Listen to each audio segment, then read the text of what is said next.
ወደ መዲ ዩቲዩብ ቻናል በሰላም መጣችሁ። ይህ ቻናል ሁለገብ ነው። የሀገራችንን ከተሞች መጎብኘት ከፈለጉ አሁንም ምርጫው መዲ ዩቲዩብ ይሁን። እንዲሁም ወገኖቹን መርዳት፣ ወገኖቹን ማገዝ ህልሞም ከሆነ ይህንን ለማሳካት የመዲ ዩቲዩብን መጠቀም ይችላሉ።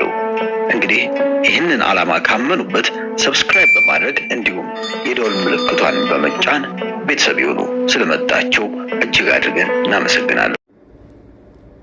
አሰላሙ አለይኩም ወራህመቱላሂ ወበረካቱ።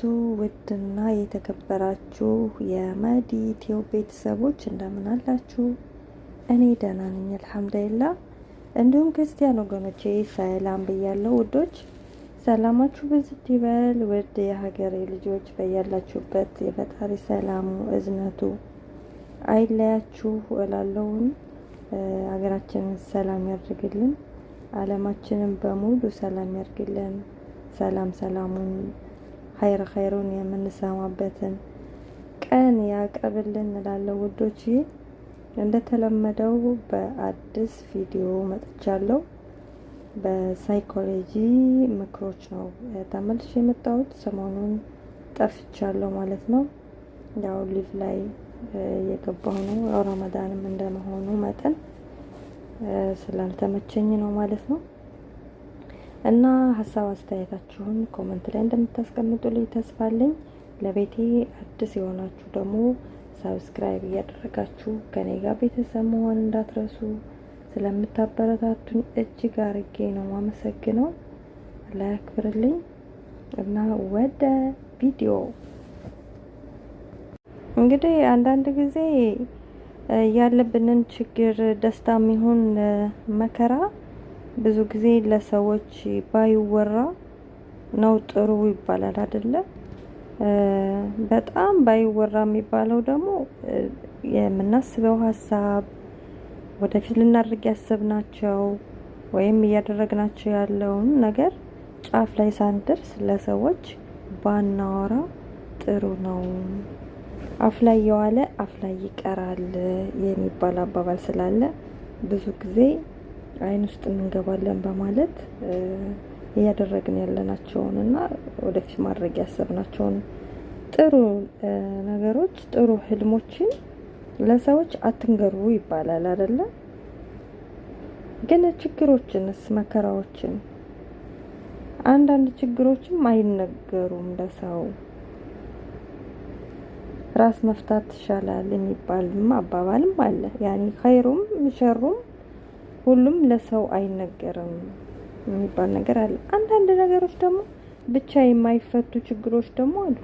ሰው የሚያስፈልጋቸው አጋዥ ከፈጣሪ በታች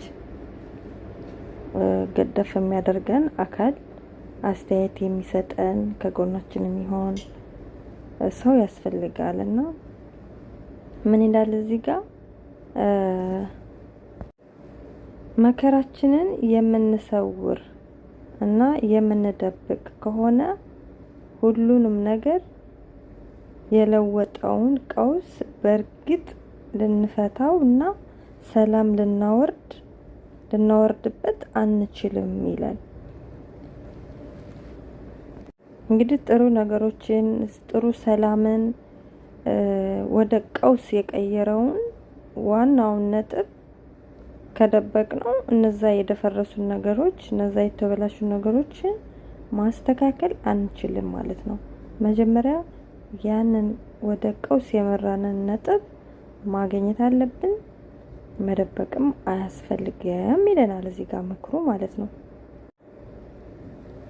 አሪስቶትል እንደሚለው መናደድ ቀላል ነው፣ ግን ይሄ ንደት ትክክለኛው ቦታ በትክክለኛው ሰው ላይ ትክክለኛውን ኢላማ በተመጠነ ሁኔታ መጠቀሙ ችሎታን ይጠይቃል። አንዳንድ ጊዜ ስንናደድ ማለት ነው ከበታቻችን ያሉትን መኮርኮም፣ ያገኘነው ሰው ላይ ማንባረቅ፣ በቤት ውስጥ እቃ መስበር፣ የሆነ ፊታችንን መዘፍዘፍ፣ በቃ በፊት ለፊታችን ላይ የምናገኘውን ሰው ሁሉ በቃ በመጥፎ ቃልም ሆነ በመጥፎ እይታ ማየት፣ ሰላም መንሳት፣ ሰላም ማሳጣት ምን ሆኖ ነው እስከሚባል ድረስ ከሚጠቋቆሙብን ድረስ የምናሳየው አክት አለና ያ ትክክል አይደለም ማለት ነው እዚህ ጋር እንደሚያስተምረን ከሆነ። ምክንያቱም ያ ያናደደን ሰው ላይ እዛው ላይ ማብቃት አለበት ማለት ነው። አንድ ሰው ካበሳጨን ሌላው ምን በወጣው ሌላው ላይ ሄደን የምንደነፋው ማለት ነው። ሰዎች እስከሚጠቋቆሙብን ድረስ ፊታችንን የምንገለብጠው የምንናደደው ያገኘውን ሰው ነው የምንጎሸምጠው እሱ አግባብ አይደለም ማለት ነው። ያበሳጨን ሰው ላይ ሄደን እዛው መጨረስ አለብን ማለት ነው። ነፃ ስጦታዎች ምንጩን የማላስታውሰውና በወቅቱ አስተምሮኝ ያለፈ አባባል ይለናል ማለት ነው።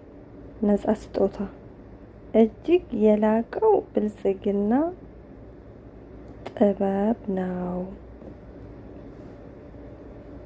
ጠንካራ የተባለው መሳሪያ ትዕግስት ነው።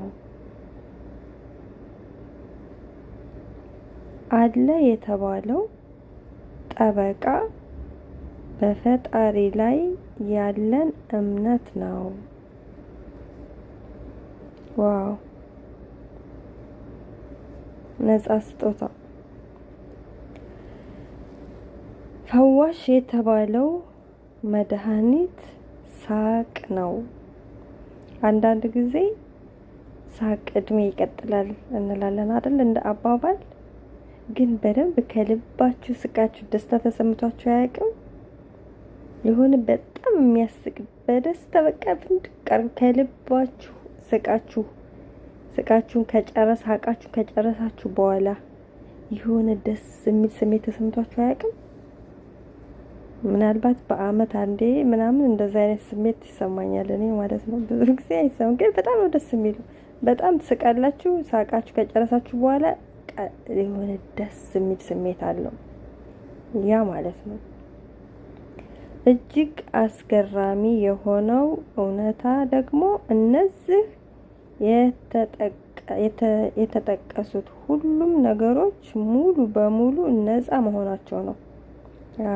አይከፈልባቸውም። ሁሉም የፈጣሪ የሚሰጠን ነገሮች ስለሆኑ ነፃ ስጦታዎች የተባሉትም ለዛ ነው ማለት ነው።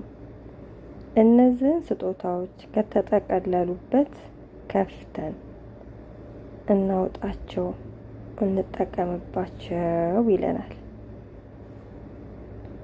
ዋው ደስ ይላል። አንዳንድ ጊዜ ሰው ከሚሰጠው ነገር ፈጣሪ የሚሰጠው በነፃ የምናገኛቸው ነገሮች በደንብ ቦታ ሰጥተን ስናስባቸው እጅግ በጣም ደስ የሚል ስሜት አላቸው። ፈጣሪ እንድናመሰግንም አንዳንድ ጊዜ በር ይከፍትልናል ማለት ነው። የአንድ ሰው የመጀመሪያ መለኪያው ምንም አይነት ጥቅም ሊሰጠው ለማይችሉ ሰዎች በሚያሳየው አክብሮት ነው። ያኔ የሆነ ነገር አገኛለሁ ብሎ ጥቅም የሌለው በሰውነታቸው ብቻ የሚያከብሩ ሰዎች ይክበሩልን እንላለን። ውዶቼ የዛሬ ቪዲዮ ይሄን ይመስላል። በቀጣይ እመለሳለሁ። ካበረታታችሁኝ ማለት ነው። ሀሳብ አስተያየታችሁን ኮሜንት መስጫ ላይ አስቀምጡልኝ። ወዳችኋለሁ። ባይ ባይ። ከዚህ ቀደም የሰራናቸውን ድንቅ ስራዎች ይመልከቱ። በመጨረሻም ሰብስክራይብ ማድረግ አይርሱ። ታግሰው ስለተመለከቱ እናመሰግናለን። መዲ ቲዩብ ምርጫው